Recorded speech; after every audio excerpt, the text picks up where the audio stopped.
The number one variable of growing your business in this room that is practical, achievable, doable, is how serious you take making content on the internet. No matter what your excuse is, I promise you, social media is not broken in that story. You're the one that's broken.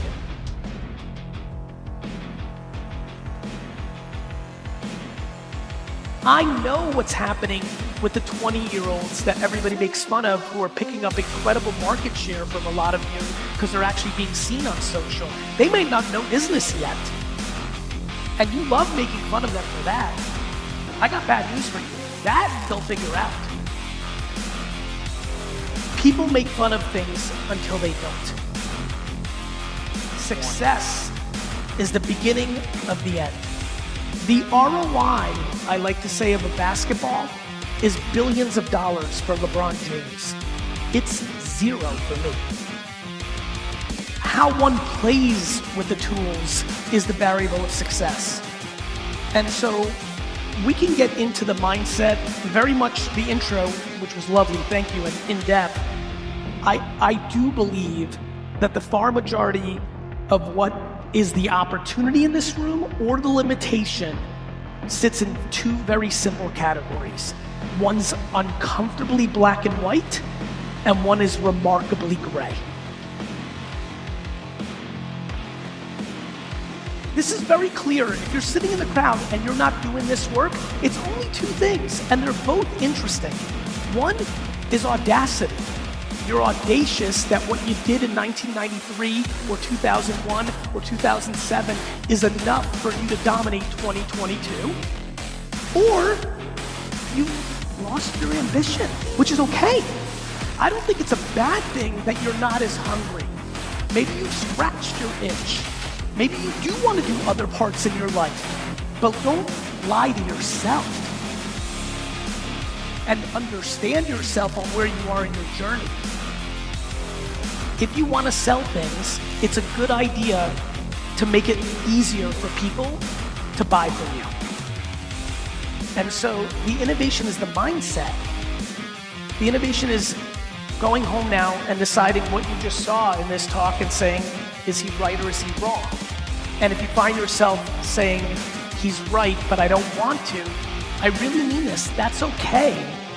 But then you have to be honest with yourself of where you are in your career, whether that means maybe doing something else because you don't have fire for it, or being content, which is fine, a beautiful thing if you're content, but you have to be aware that this is all happening around you. One of the great things about COVID is it breaks your patterns.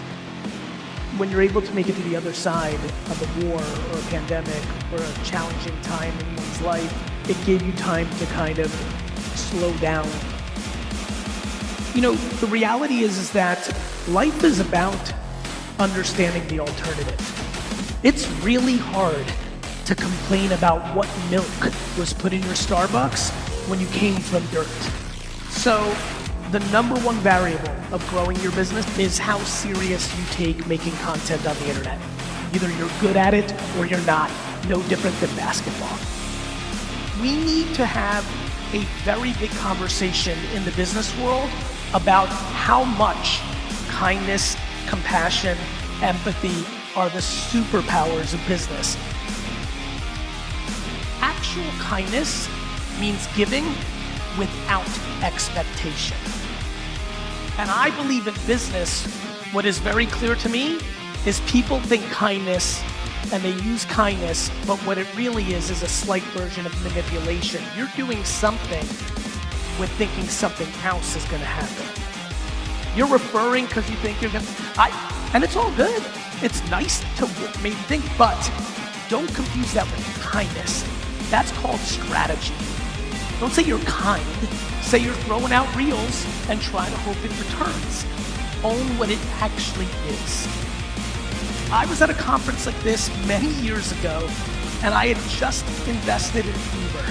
So I'm giving my talk, and I finally throw it out there, and as you can imagine, the room wasn't thrilled with me.